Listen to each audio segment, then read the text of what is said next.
Hi everyone. In this video, I want to talk about complex trauma that people can face because of betrayals from their significant other relationships, as well as betrayals, lies, cheating, inauthenticity, even manipulation or deliberate self sabotage causing interactions that they can have with their partners. So, many people who are actually honest and ethical in their soul and have been honest and ethical for a long time sometimes get tempted by something which you can ascribe as the devil tempting you, or a version of the devil in another human being that is tempting you. Because while we all want to assume that we live lives with best intent, and while people who are more trusting lead lives like that, where they assume naturally that everyone else will be as good to them as they are to them, because people believe in the golden rule principle of doing unto others that you want done to you. So basically, you are behaving in the moral and ethical code that how you treat someone is the same level of respect, same level of loyalty they will also show to you. But even though we are operating from such ethics, not everyone in our life operates from such ethics. And it is in the life lessons that we go through, we are meant to understand this. This is also a path people who are twin flames, people who want to be in the divine counterpart journey of life with someone else, they have to go through, because the divine will test you. The divine is testing you to know your mettle. What is it about you that will be able to do the work that the divine needs you to do, which your guides need you to do?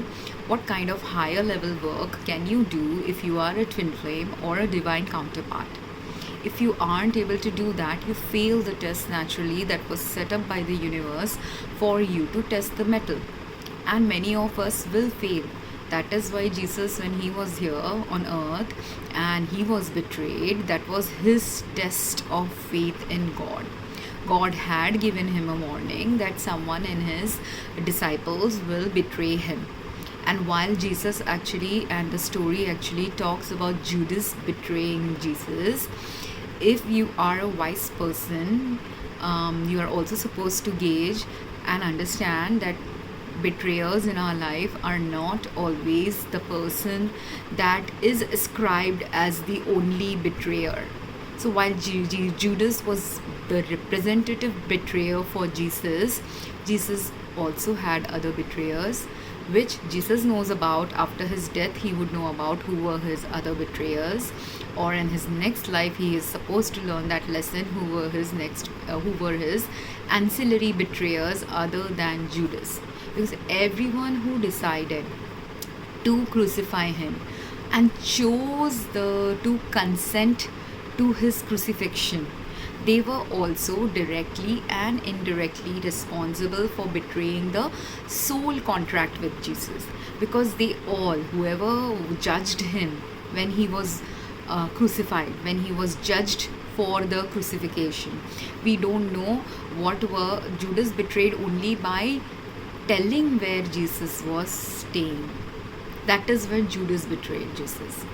But during the trial that Jesus had in front of a court of Jews and Romans and other people around that time who lived in Jerusalem, when they did, I think his crucifixion was in Jerusalem. If I'm wrong, Christians can, or Jews can correct me on that. But I'm just giving you a guided message. I'm not a Christian by birth, I'm not a Christian by practice, but I get messages also from Christ, because these messages are important for people to understand about betrayals, about people in our modern lives who are undergoing minor level betrayals, major level betrayals like Jesus Christ. And Jesus Christ is here to help them understand and navigate their life of these betrayals. But in order to navigate, it is not an easy path. It wasn't an easy path even for Jesus. And that People don't understand about Jesus's journey because people don't have the historical context of all that went in his life until that betrayal as well. People have only got so far the beautiful aspects of whatever he did as Jesus, what he taught to people, the magic he brought into their lives, the healing he brought into their lives. But major part of his internal struggles, consciousness driven struggles, conscientiousness driven struggles were hidden from the world because him being a man firstly might not have revealed everything related to his struggles to anyone, because men are inherently natured to not express their struggles to people. So, whatever complex traumas and struggles he had in his life since his birth was not explored at the time Jesus was living, because people also didn't have the consciousness to explore this in the context of the time at which he was existing on earth. That's why sometimes, if you will see certain religious teachings, certain hidden texts of knowledge of ancient past doesn't get revealed until the right divine timing of that revelation, because that revelation can't happen until enough consciousness has risen to understand the context of what he was going through. Right now on earth, there are many of us who understand Jesus' struggle. Aren't there children who were born of mothers, single mothers, like Mother Mary? There are many children who are born of single mothers who have struggled with Mary. There are many children who had good stepfathers like Jesus to help them have a beautiful life while they were growing up, even though their stepfather was not their biological father. There are many men who were also many men and women who have been betrayed by Jesus, by their family, by their systems, by their social systems, cultural systems, work systems, because sometimes even when you are doing good, you can be betrayed while doing the good. Because when you are doing good, if you have consistently been doing something that is good, sometimes and always, this is the cosmic yin yang balance of good and bad, that in the good there is a little bit of bad hidden, and in the bad there is a little bit of good hidden. What was the bad hidden in Jesus' teachings, I will not say now, because it's not the divine timing of it. And I don't know everything bad that happened in his teachings, but there was something bad there which challenged some people to judge him. The bad that was inherent in his teachings, that darkness was challenging some people to judge him. There was also a lot of good happening in his teachings. That's why Christianity spread globally. But that good that Christianity's teachings led to, and the spreading that happened, needed also something bad to trigger that spreading of Christianity. And that bad, though it is painful, and it was painful for Jesus, was his crucifixion. Because without that crucifixion, people wouldn't have woken up to what bad had been supported when he was judged and when he was crucified. And without that bad, people wouldn't have darkness. They wouldn't have realized also the power of God that was truly present in his life. The power of God that caused his message to be spread eventually after his death, after his resurrection, after him ascending. Because Jesus essentially, by forgiveness, by other things, also ascended away from 3D earth. And though he ascended, he was still visible to his disciples because they had to spread his message.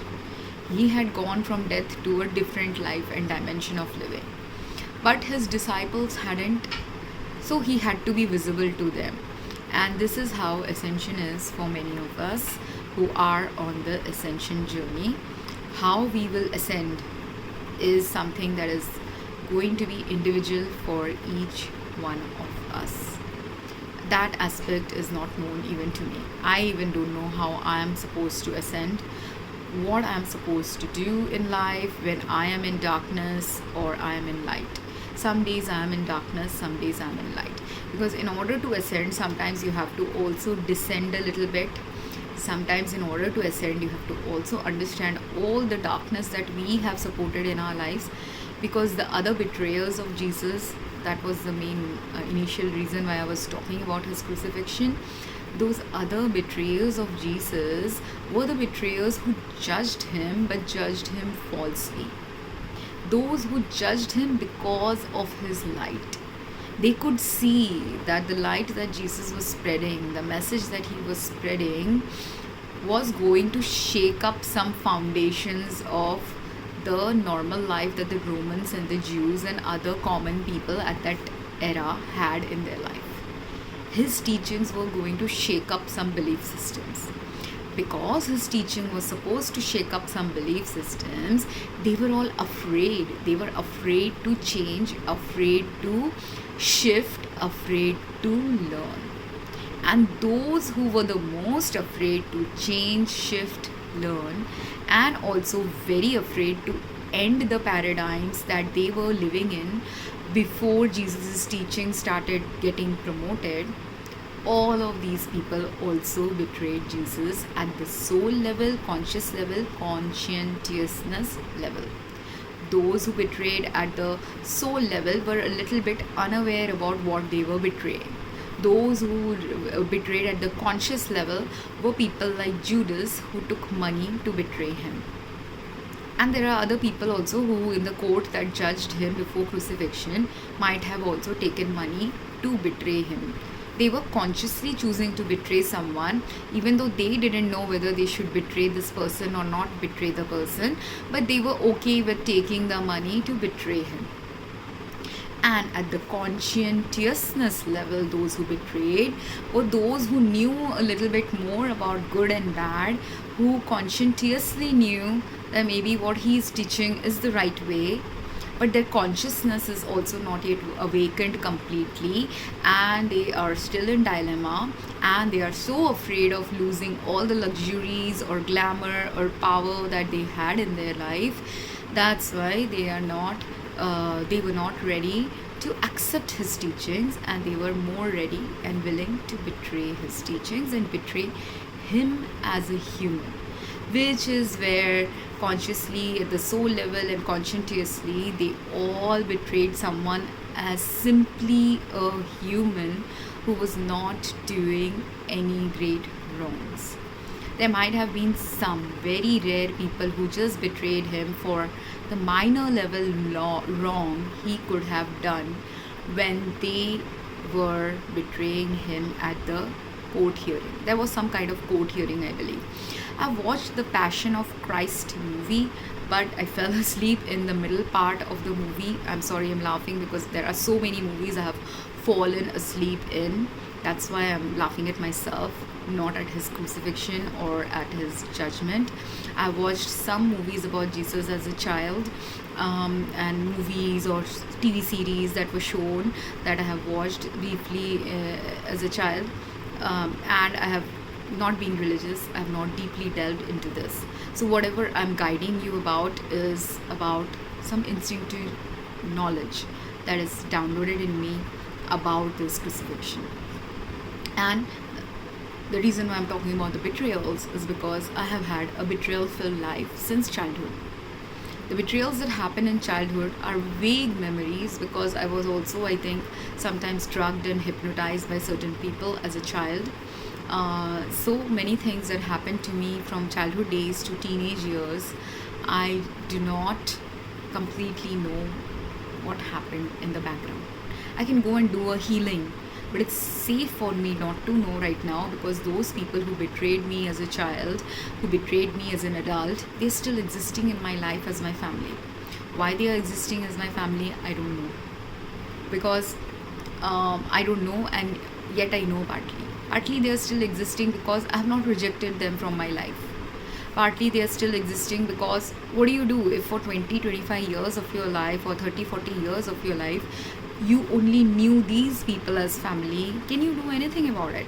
It was the same thing that Jesus went through. Even though he went to the trial, even though he trusted God, that God was with him because God was speaking with him always and communicating his messages with him always, during that trial that he was taken to, and during that crucifixion that he had to suffer, which was probably like a couple of days or a week of judgment that was placed on him, in all these trials and the few hours of agonizing pain he had when he was in the cross, all of these places were the places of consciousness and conscientiousness he had to arise within his soul about humanity. And the conscientiousness and consciousness that arose in Jesus' soul was that he's going to forgive everyone who sinned against him. And he also got this inner calling to forgive everyone's sins, because he understood somehow at that moment when he was falsely judged that there are so many other people who are also falsely judged for something that they didn't do, or that is truly a sin in the eyes of God. And that's why he chose to bear that cross on behalf of humanity, to forgive humans who are falsely judged or who are in such a excruciating place in life where you might be forced to betray someone, like how Judas was forced to betray. So when Christ was forgiving people who betrayed him, or forgiving people for their sins, because betrayal is also a sin. I don't know if it is there in the teachings of any religion, or where specifically which religion mentions betrayal is a sin, but lies, cheating, betrayal, taking the faith of someone and breaking away their faith and trust in humanity or the human condition, they are all sins of the kind that God is supposed to tell you about if you haven't arisen inside your own consciousness what is wrong with what you have done. And like that, like how he was betrayed for my entire life, I realize now in the last 5 to 10 years of my life how much I was betrayed by others that I trusted. But while I was going through this betrayal of others who I trusted, before I realized all the depth of the betrayal of these people, when I was experiencing life with them, with some ex relationships that I have talked about in my other videos, in those betrayals were also the fact that my core soul truth was present in those betrayals. What was the core soul truth of a person who is betrayed? The core soul truth of a person who is betrayed lies in the fact that you trust people to be fair to you, be loyal to you, be respectful towards the relationship they hold with you, by making sure that they create the right environment in the relationship to keep the faith, trust, authenticity, loyalty intact of that relationship. And that in that nucleus of a relationship that you're holding with another person, that nucleus doesn't get disrupted simply because some outside force came and told you something wrong about another person. And this is the nucleus that Jesus kept intact. Even though God told him he was going to be betrayed, he kept the nucleus intact, that all these people who are his disciples, who are his friends, he kept the nucleus intact of the love he felt for them. He also kept that nucleus intact when he was crucified by forgiving all of humanity, everyone who was betraying him. There were many people who betrayed him before his crucifixion. He forgave them, but along with them, he was given the power to forgive everyone else he doesn't even know. There are so many people he never met. Jesus might have met hundreds, 200s, 500,000 people in his life before that crucifixion, or 1,000 to maximum 2,000, 3,000 people. But despite meeting only that much amount of humanity, because he forgave so many people, how many humans did he connect to eventually after his death? That was the spiritual power of what he was teaching and what he was as a human and what he was as a son of God. So, like that, when people face minor level to major level to complex level betrayals from another, it is very, very hard to get over the betrayal. It is very hard to forgive the person who betrayed us, and it is also very hard to understand the concept of forgiveness from when we have been betrayed so painfully for decades of our life with some people, for years of our life with some people, for maybe just simply once or twice they have betrayed you, but betrayed they have. And some of these people will give excuses that you didn't create a safe space for me to be authentic, which is a very false paradigm, because authenticity doesn't require a safe space inside of the two people in the relationship. Authenticity requires a safe space in your spirit to be authentic to another. And a person's spirit will not be authentic to another if they are also not authentic to self. That is when the evil of betrayal gets the space to stay in someone's thoughts, minds, energies, where they don't have any remorse, they don't have consciousness. Even if they have some minor remorse, they still choose the path of betrayal or cheating or inauthenticity. My previous video talks about the betrayal in a relationship I faced, and like that I have multiple other cheating related relationships where again and again I kept meeting this spirit of betrayal again and again in different forms. My mother also faced the same thing when she was married, and in her marriage the level of betrayal my mother faced, I can't even imagine how she went through it and was silent about all her betrayals the way she was. Very, like, out of the 21 years of her marriage, I've only heard my mother shout in distress twice. One time in distress because the betrayal that was happening was to me. One time in distress because she was literally physically getting attacked. I didn't witness her getting attacked physically. I was in a different room. But what she said, I knew she was getting physically attacked. And I also went back to the kitchen where this was happening, and I saw something where I knew she was literally being physically attacked by something. If she hadn't shouted, she could have even got directly physically harmed by something sharp in the kitchen. So I knew what she shouted, the words that she shouted, the words that she said, as well as the physical evidence of what I saw a few minutes later when I went to the kitchen to see what had actually happened. By then they had both dispersed from the kitchen, but I saw the physical evidence of what was there in the kitchen. So she was not lying about what was happening to her, and the fact that she was not lying of what was happening to her, because certain kinds of betrayers who don't have remorse keep repeating their patterns of remorseless, unchecked crimes again and again. So this person who was responsible for my mother's distress was also responsible for lifetime after lifetime, maybe not lifetime, I'm just saying lifetime after lifetime, maybe this is a guided thing that is happening to me, I don't know. But this person has betrayed my brother, has betrayed me, and has been betraying us for a long time by spinning a narrative about something, because he has a mental health illness, he has a psychological problem which is undetected by the outside world, because to the outside world he's a functional adult who has a job, who held a job for many years, who has so many family responsibilities that he keeps talking about. So people think he is like really a good man, he's taking care of his family. But there are many men who betray their families in ways that people outside the family never know about.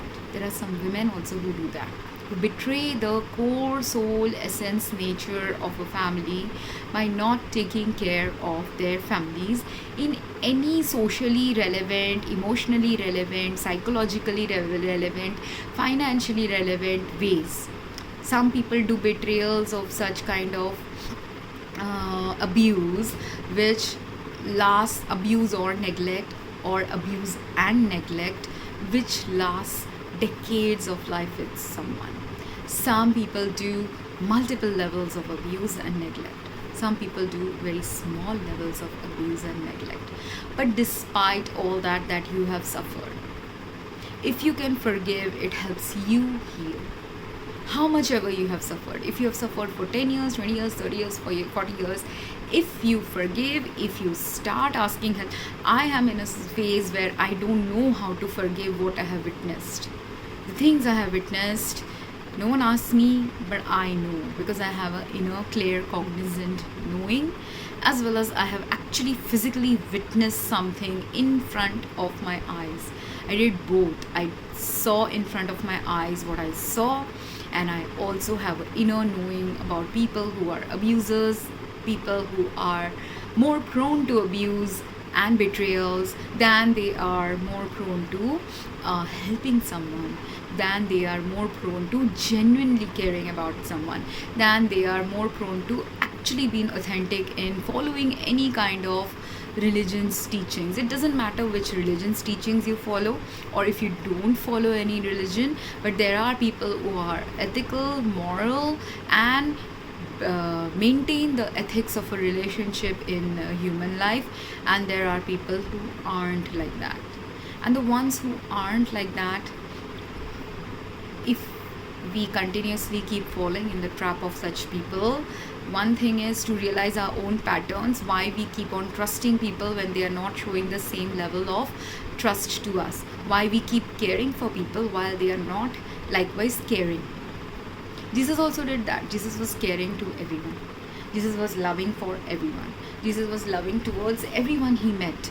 He tried to help everyone he met.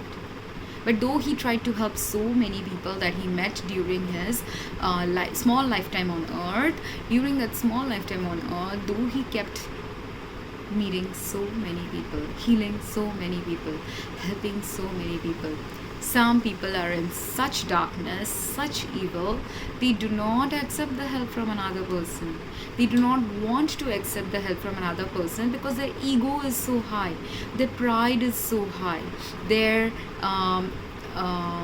accumulated wealth as a result, wealth, power, glory, whatever they have accumulated in life, as a result of their lifetime of whatever actions and choices they made, are making them realize that what Jesus is saying is true. What I have been doing is not the truth of life. They realize it at some subconscious levels, or even conscious levels. Some of them start realizing it. And that's how Jesus had one of his disciples was a tax collector. I don't remember what is his name, but he was a tax collector. He understood from his work what he had been doing wrong in his work, and his consciousness arose, and he wanted to follow Jesus' path instead, because he realized whatever he had done until then was wrong and unfair, and he had been betraying humanity in some ways. He realized that. That's why he followed Jesus. But like this tax collector who followed Jesus, there were other people who didn't realize it, or even if they are realizing it slowly, they're not realizing it at the deeper levels. That's why they're not able to follow Jesus anymore. They're not able to quit the materialistic life that they have to quit, and only materialism prone life, because it's not that if you are rich you can't follow God's path. But if until now to acquire the richness you paid the price of not seeing the pain of another human being, the suffering you caused to another human being when you became rich, the suffering, the direct and indirect suffering as a consequence of your being rich, that can happen if you acquired the wealth using methods that are harmful for many. Some harm you don't immediately realize when you're acquiring your wealth, because there's a lot of benefit associated with what you were doing to acquire that wealth. When the balancing scale of life is such that what you acquired had a lot of social benefit, lot of economic benefit, lot of benefit to the miserable conditions of many, God will make you rise. And they will also continue to make you rise. Devil can also make you continue rising in life. But there is a scale where everything tips, and in that time when everything tips, is the crucial juncture where you have to either choose God or you are choosing all that which is not God. When you choose all that which is not God, then the same thing that was helpful in providing jobs to many, and I'm talking about a rich person here, that's why I'm saying something that was providing jobs to many. This tax collector was also likely giving jobs to some when he was a simple tax collector, right? And this was so many 2000 years back. In 2000 years, the same tax collector of Jesus' time, who was maybe just helping give job or a good family life to maybe 10-20 people, that same tax collector right now in this modern time could be giving jobs and money and other resources to so many others, and not just simply a tax collector, a top class businessman, or someone who is the movie star, or someone who has lots of money for whatever reasons that they earned money. Even if they earn money consciously doing very good hard work, they were conscious about how they pursued that work. But if the source of that money was tainted, or if when doing that work also there, while your work ethics was good, but there were other things, elements associated with your work ethics which was not good, those are the things you have to wake up now. Because right now there is a mass awakening happening on earth. Everyone has to wake up to certain things we have done in our life, which was maybe the source of our income, but it's also the source of grief for many. I woke up as a pharmacist to what I was doing as a pharmacist, which was a source of grief to many. That's why ever since I stopped being a pharmacist, which was in 2014, was the last time I worked as a pharmacist. And in 2014 to 2015-16 was the time when I took a lot of medicines to solve my health problems too. That was a peak crucial time. I took a lot of medicines to solve my health problems. But eventually from 2016 onwards, God has slowly weaned off many medications from my plate. I do not take any medicines at all right now. The last medicines that I took, one pharmaceutical medicine caused such a side effect, 2 medicines, that I stopped taking them immediately. And I was in cancer stages. Even then I had to stop taking the medicine because the health impact of medicines on my body was high. I had to do it. There was a whole physical health related reason for stopping those medicines, but spiritually the reason why I had to stop taking medicines was because medicines are not working anymore on planet Earth for many people. And even if you take medicine and get cured, it is only a temporary solution.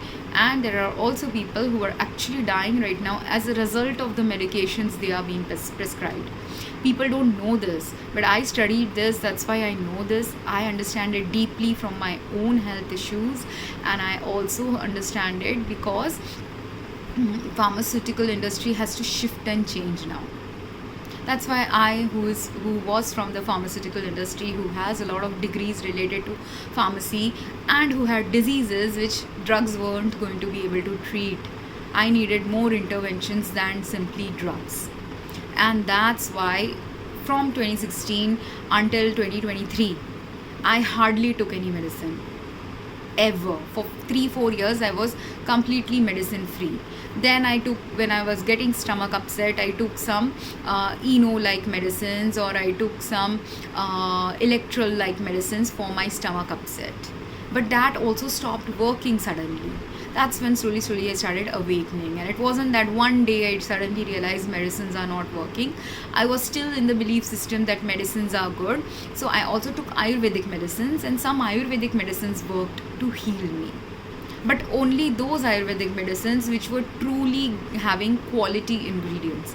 If the medicines didn't have quality ingredients, if even 1 or 2 ingredients in that medication were wrong for my health, even the Ayurvedic medicine was failing for me.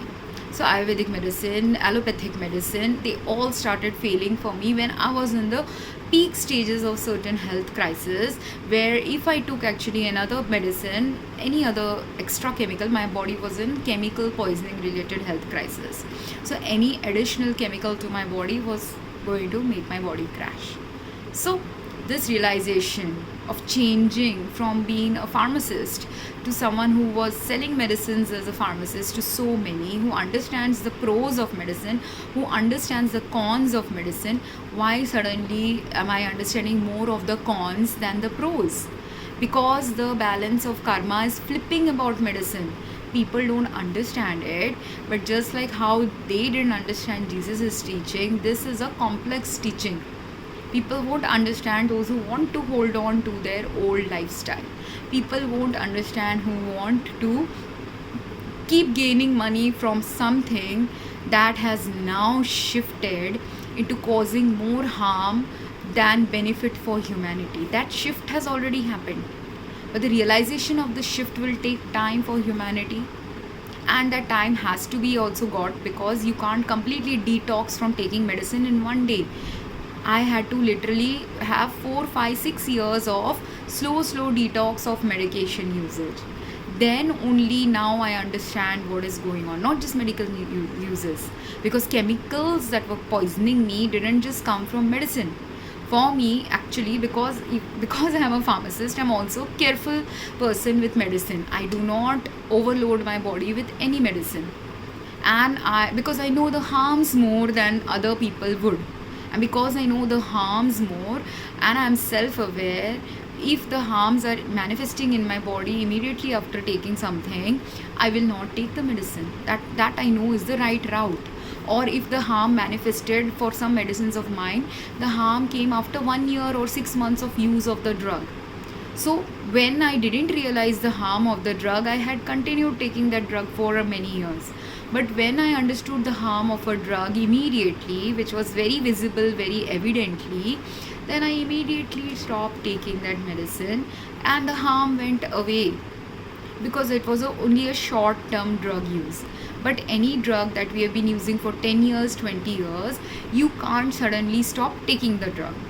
You have to slowly taper off from taking the drug.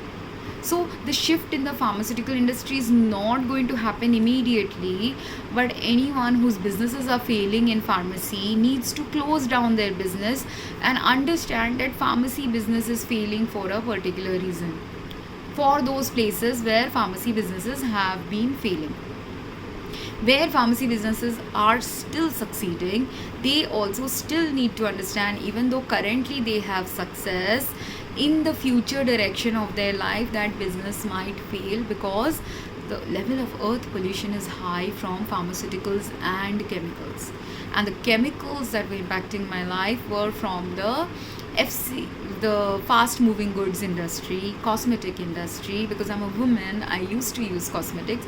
That too, I was a very minimalistic cosmetic use person, because my mom was that way. She never used any cosmetic except a lipstick or a perfume. So I'm also the same way. I would only sometimes use lipstick, sometimes use eyeliner, sometimes use something on my face, or for perfume like products. But I was still being a product of the next generation than my mom. I still used a lot of toiletries and other health and hygiene products, and being a house caretaker of my home or anyone else's home, I have also used chemicals in the home environment to keep the house clean. But now I understand the impact of those chemicals in my home cleaning, those chemicals that I used on my body that have impacted my breathing, impacts my skin, impacts my long-term health by slow accumulation of those chemicals. So those who are in these chemical industries also slowly have to understand the shift. And while I am from this field, they might think I'm betraying this field. I'm not betraying my field. I'm using the right knowledge of that field to guide. I want to guide the people who know that their businesses are failing to go towards the right way in which they can go. That's why I have also got a business degree. I have also got a healthcare degree. I'm not simply a pharmacist. And I have also now got some spiritual insights from people like Jesus to make people understand emotionally, if you're getting betrayed, why it is not always a betrayal. There is something good happening in the betrayal that you need to wake up to. Like if you got a betrayal in a job, that a friend backstabbed you and your job is gone, understand that that field of work might be closing down and you have to shift maybe to a different field of work. That could be the reason for that betrayal. There could be other reason. Maybe your field of work is still relevant. For another 10, 20, 100 years, that may still be relevant. But what if you don't have the job loss, you won't see what is the family problems that are going on in your life because you are a workaholic. And if you are a workaholic and you don't understand your family problems, when you don't have a job, now is the time for you to sit and reflect. There was a betrayal that happened to you, which is a painful betrayal. You have to acknowledge the trauma of that betrayal.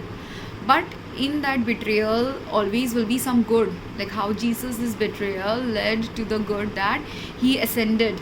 He was able to forgive humanity. He was able to also promote much more things about God and God's way of life after his ascension. So that crucifixion led to opening of a gateway of a better way of living for him. Same way, any betrayal that happens to you, be it in a relationship, be it in a job, be it in a family life, is painful. My heart still hurts from all the betrayals I have gone through. It has taken me years and years and years to get away from the grief of those betrayals. But while simultaneously those betrayals are happening, I was also simultaneously learning to understand my path, change my path, shift my life direction, because without those shifts, we all can't shift into the next level of things needed in our life.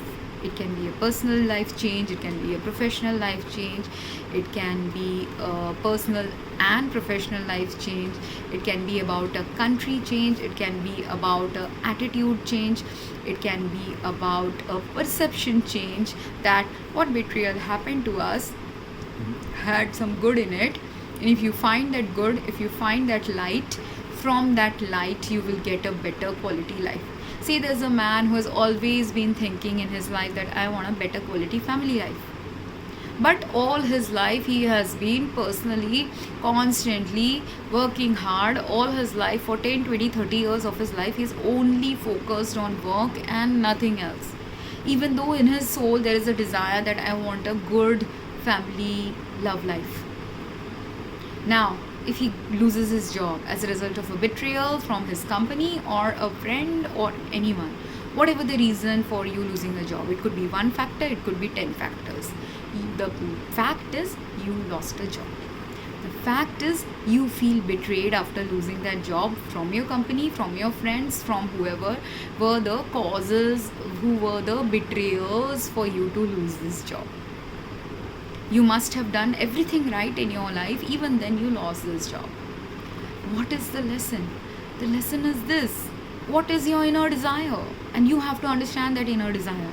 If your inner desire was to have a good quality family life with someone, this betrayal is meant to stop you and pause your past life for a while temporarily, for you to reflect, for you to meditate, for you to assimilate, for you to understand what is the consequence of the betrayal, and after that betrayal's consequences, what is the consequence of it to the life I envisioned myself having. If the life I envisioned myself having wasn't present before the betrayal, that life has now a potential to manifest after the betrayal, after the consequences of the betrayal. And it will not manifest immediately. After the betrayal, you have 3-4 years of grief, 3-4 years of job search, 3-4 years of feeling lost. Everything will happen to you, which is what happened to me as well. Many things happened related to my field of work, where I realized slowly why I was betrayed and why I am continuously being betrayed in my job for not getting a new job again, because the world is not ready for me to teach that I need to teach. And I was also not ready to understand everything about what I have to teach next. So until I understand it, until I assimilate it, until I figure out partly what is it about all these betrayals that are emerging out from me, about the life I wish to envision, life I have envisioned in the past that I wish to hold, it was not present in the past, neither is it present in my present. But in order for it to be present in my future, I had to shift certain things in my life. The catalyst of that shift was a job loss. The catalyst of that shift for me was a divorce. The catalyst of that shift was also certain things that happened in India, which I will talk about later, because first I'm talking about just the first catalyst that can happen to anyone, which could be a job loss or a spouse divorcing you or a spouse or boyfriend cheating on you. These are the first catalysts of shift that is necessary for us. The shift that won't happen inside of us until we forgive another person or until we understand the value of why this other person lied, cheated, betrayed us, or why this job was lost, what was the conditions related to the job that was lost, that now I need to change. If you had bad colleagues in your company and you were unhappy about it, the blessing is that you should have a job loss, so that you can do without job loss, you can go and search for a better quality job. But the job loss is a catalyst for you to shake up your thoughts a little bit more. Not simply go and look for another job, but look for another job that is more health aligned, more life aligned, more balancing for you, more that will help you in shifting your field of work that was related to some job, that field that needs to shut down or is slowly shutting down. Because I know, I was a pharmacist, there are many pharmaceutical companies also that have, like pharmacy retail stores also, that have closed in Utah, where I was working. My own company that I used to work 10 years back, that company has shut down. And like if they had 10 locations in a particular state, now they have only one location in that state. If they had 100, 200, 500 locations globally, now instead of 500 locations they have only 100 locations globally. And there was a reason for that shutting down. Same way pharmaceutical companies in US, many of those companies shut down their offices in US. They have given some outsource their work to companies in India, China and other countries, but in their country those things that were harmful for the health of people in that country has been shut down. Now the health impact is going to other countries where the same work is still continuing. But if those other countries don't wake up to the fact that what was transferred from US to related to manufacturing and other health harm to our countries in India and other third world countries, if third world countries don't wake up to the health harm that is evident in the manufacturing and other activities that Europe or first world countries don't want to now encourage doing, then the third world countries will be in danger. People and patient populations there will have a health harm, because that health harm is not going to stop. There was a health harm, that's why there were higher regulations against that health harm in a foreign first world country, where their laws and regulations are more strictly followed. In a third world country where poverty is high, people will take money to not follow the regulations that might still be there in our country. But when people don't follow the regulations, the consequence of people not following those regulations happens as a downstream effect and a magnified effect as well, because of which there's a lot of health harm present in India compared to a first world country in Europe or first world country in Americas. Any first world country has a lot less health harm for many reasons. Any third world country has a lot more health harm for many reasons. And though people are continuously continuing onwards with those health harm prevalent in our lives, eventually pandemics, epidemics, natural disasters are a way to wake up the population to the deeper health harm, deep-rooted health harm that are going on in these pockets of the world, which will spread, which is how the pandemic spread. Earlier, it was only a small area of the world where the pandemic was happening. And before the pandemic, let's address the other variation mutants of the flu virus. There was SARS virus, there was H1N1 virus, which was slowly happening in the world even before the pandemic virus came into existence. Pandemic virus is just a mutation of some older viruses. And even though it is a mutation, people don't understand that the reason why this virus still keeps existing and the reason why the viruses prior to this still was present in the world, despite giving vaccines, despite giving many other things to prevent the virus from impacting our health, the reason why the virus keeps mutating and keeps impacting our health is because of the conditions prevalent in those countries where this virus is still active or the virus still keeps coming back. And if not, and there are many people who are COVID negative, but even then they have long COVID symptoms, because long COVID symptoms are not necessarily just COVID related symptoms, but other health impacting factors which were present while they had the coronavirus, and also they are going to have those same conditions if they that were impacting their health before they got attacked by the virus.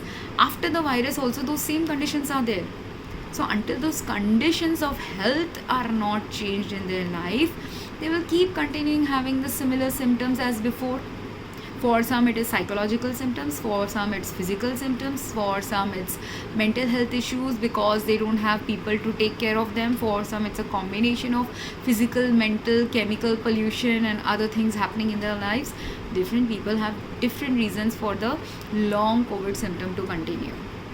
But depending on what is the reason, you're getting that symptom. And depending on what is that symptom, even if you have the virus, if there were other factors causing that symptom and those factors haven't gone away from your life, with or without the virus, you will still have those symptoms. So life is like that. If your job has gone, that pharmaceutical industry has closed down, that chemical industry is closing, that's why you got laid off from that work. Maybe that company might not close today when you lost the job, but it is in the trajectory of closing in another 5 years or 2 years. What grace did you get? You got the grace that because some people betrayed you, you were the first to leave that company 2 years sooner than when the company will close. But now that you have the grace for exiting that company, in that 2 years is the time when you have the advantage of learning something better, shifting to something different. Because if that company is closing and if 10 other companies are closing and that is the trend, if you understand the trend, you can stay ahead of the trend. If you don't understand the trend that this industry is closing, you will continue looking for the same job as before and not find it. But you won't find the same job as before because changes are happening in any field and every field. That's why understand the change, adapt to the change. Or maybe you're not even supposed to work in the chemical company anymore because it's also maybe impacting your health that you don't know about, that doctors won't know about, until another 4 or 5 other chemicals have impacted your health and finally caused some disease in you. Because I'm in a pre-cancerous condition, those pre-cancerous conditions have one pre-cancer condition developed in my body and has been developing in my body for 10 years. If carcinogenic chemicals are present and carcinogenic radioactivity and other things are present in my life, this pre-cancer condition will develop into cancer.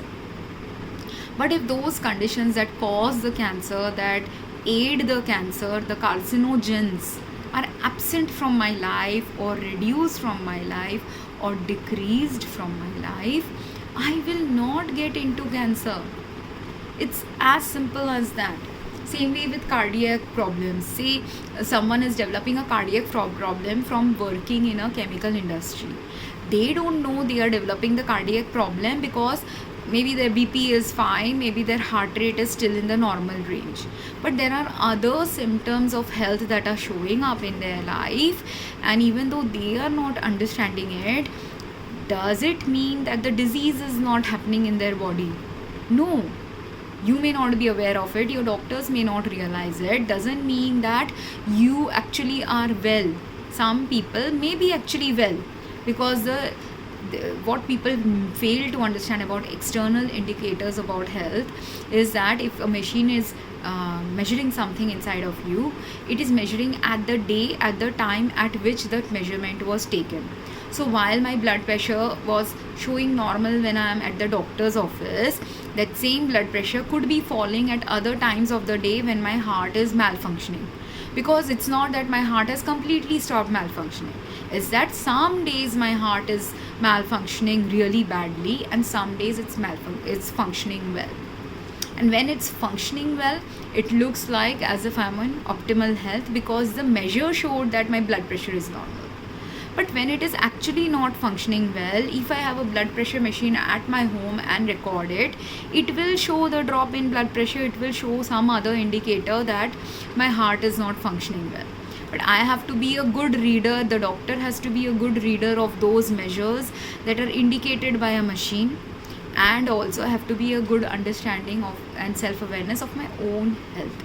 If I don't have a good understanding and self-awareness regarding my health, I will ignore it. If my doctor doesn't have a deeper level understanding, they might also ignore some minor level symptoms that might be present in my reports. It's just that it's like searching a needle in a haystack. If that needle is a large needle, like lot of indicators are showing that you are unwell, the doctor easily identifies it and picks it up. But if the needle is this small and not a large needle, where only small indicator is there that something is wrong with your health, and the doctor doesn't pick up, but if you are unhealthy, you will still be unhealthy, regardless of whether the doctor picked up the indicator that something in your report was showing. Which is what happened to me. Well, I'll come back to that later, but main thing is this: our trajectory of health, our trajectory of life is constantly being influenced by many things.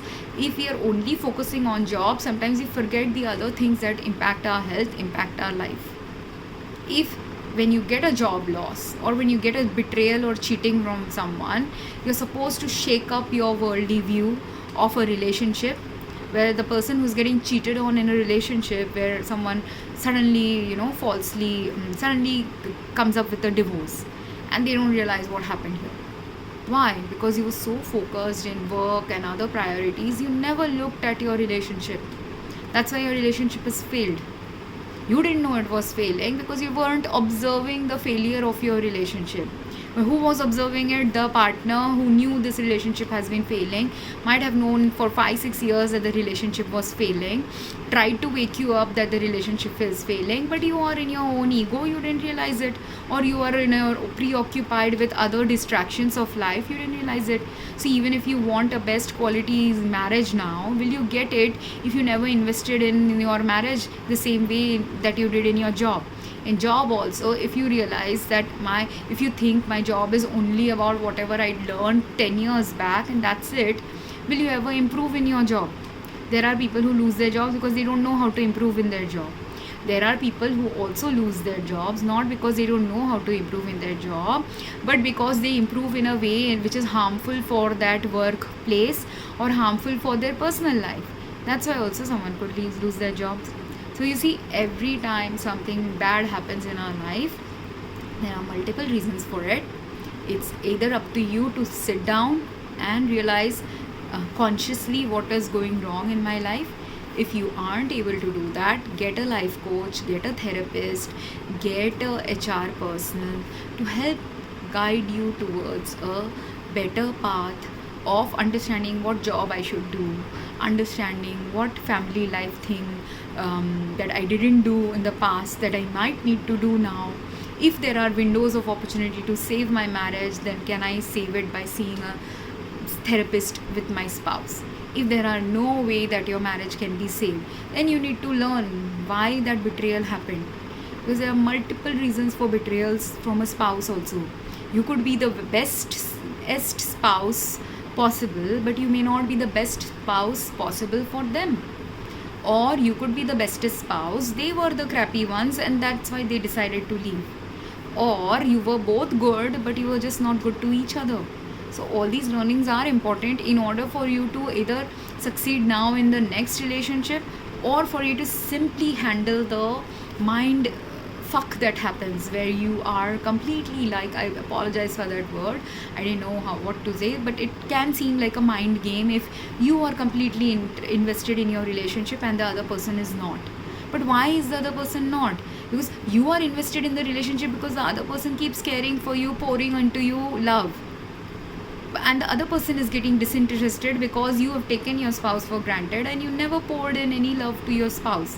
Will they suddenly then, after 10 years of 20 years of pouring onto you, finally get frustrated and decide to leave because they know if how much ever they pour, they will never get a fair, equitable return from you? They will leave them. Many spouses do that. That is the mind game that happens. They're not playing a mind game with you.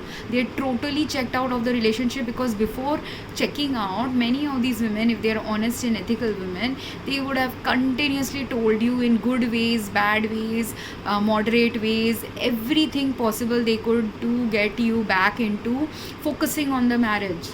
But if you are the kind of man whose mindset is, I want to just I'm giving you money, so why should my wife be unhappy?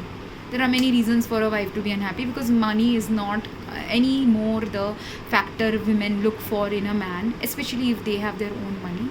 Even if they are financially dependent on a man, if the man doesn't respect her, after 10 years, 20 years of marriage, sex doesn't play a role at all for women. Most women, sex doesn't play a role, money doesn't play a role. If they are balanced, if they are sane, if they are not sex crazy vixens, or if they are not money crazy people, they will not care what money you bring, what sex you bring to the table. Because sex and money are only initial attraction factors. They are also retaining factors in a relationship if that sex and money is equitably distributed. If you are a man who is a multimillionaire but you give only $1,000 to your wife, is it an equitable relationship? If she works or doesn't work doesn't matter, but you have not equitably distributed your finances with your spouse. That is also evolution of a relationship. And if you are a man who has given 50% of his finances to his wife, but that wife now doesn't use that money to care for you, care for the company you work for, because say you're a multimillionaire who has built your own company, you should also care for the employees there. You should also care for the ancillary after spilling effect of the company you have created, like the earth pollution that is created, the social life distress that is created by paying people low salaries, the health impact that a company can have on the population of the world, where all the garbage from your company is getting collected. All these ancillary things you can work on as a wife of a person who is rich, who is not working, or who is working on social endeavors. You have to work on the right social endeavors, right, related to the thing that is bringing you abundance in your life. Both of them have to do it. But if both of them don't do it, eventually their systems will fail, crash, and not, because they are not adapting and evolving according to the sphere of influence they have in their life, based on the money, power, any abundance that was given to them. Some abundance is very evident abundance, like money. Some abundance is very spiritually not visible to people, which can be the personality of the spouse you have. Some people have really honorable spouses, but they disrespect the honor of their relationship with their spouses in such a way that they can never repair that again, because they went ahead with such level of disrespect that is irreparable unless you change your mindset, unless you become an entirely different human being. You cannot repair certain soul damages when the partner was loyal and you weren't loyal. That soul karma will come up and eat you someday. You don't know when it will eat you, because it's like a Shishupal like thing, where in Mahabharata they say Shishupal was forgiven 100 times before Krishna killed him. Now Shishupal was someone whose atrocities were very visible to the world. He was visibly cruel to the world.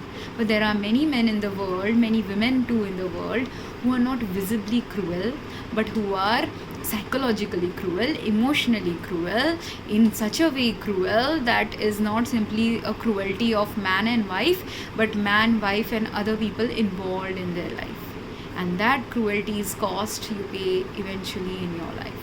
When you will pay it, how you will pay it, why you are paying it. If you want to understand it, post a comment here. I may help you with it if I feel I am up to helping someone like you, because I'm very selective in who I help anymore, who I don't want to help. But if you need help, either you will get the help from the videos I'm posting, or if you need complex trauma help, complex life problem resolution help, I will decide. If you are someone who needs really free help, I'll give you that free help. Post a comment. If you are someone who needs not free help, but you have capacity to get paid help, I will understand that as well. But if you need help, you have to speak up. If not to me, speak up to a trained therapist, trained healer, trained person who provides such help. I'm not a trained person, but I can guide you to go towards the right trainer as well, depending on what is showing up with you. Because I have decided I can't help people who deliberately self sabotage, who deliberately don't understand where they are going wrong. I can only help someone who is ready to understand they have done something wrong. Even if in that phase of their life they are feeling they haven't done anything wrong, or they did many things right. If you know you did one thing also wrong in the reason why your relationship failed or why your job is failing, that realization is necessary for a person like me to help you. If you are the kind of person who never realizes what is their problem zones, God also can't come and help you. You will continue being in a self-destructive path. Anyways, I hope this was meaningful, and if it was, please drop a comment even about that, because I also need validation about what I'm posting. I also need to understand where I'm going wrong, because if there's something in my comment that is triggering you, please post that as well. I want to know what is it about my comments that triggered you. And even though I spoke about two religions here, I'm not majorly religious, but I do get guidances from people from different religions. So again, I can only help those people who are okay and open to listening to talks about other religions as well. And again, if you have any questions, if you do need help, please contact me or approach a real helpline. But understand, if you have complex level of problems in your life, just one system can't help you. Just one way of looking at life also won't help you. If you go to the wrong healer, wrong teacher, wrong guide, wrong coach, money will not matter, because it doesn't matter how much money you have. It doesn't matter if you don't have any money. What matters is, if you are in a complex problem situation, right person is needed. So go and find that right person to help you with your problem, and don't sit around crying that what happened. If you are crying, ask God for help, because God will guide you then what happened. If you're that puzzled at what happened, why did I lose my job. But if you're not that puzzled, understand and start realizing slowly you were responsible partly for what happened. And if you develop that understanding, then slowly you can understand what you can change to become that which you weren't in the past. I hope it was helpful, and thank you. Have a good night.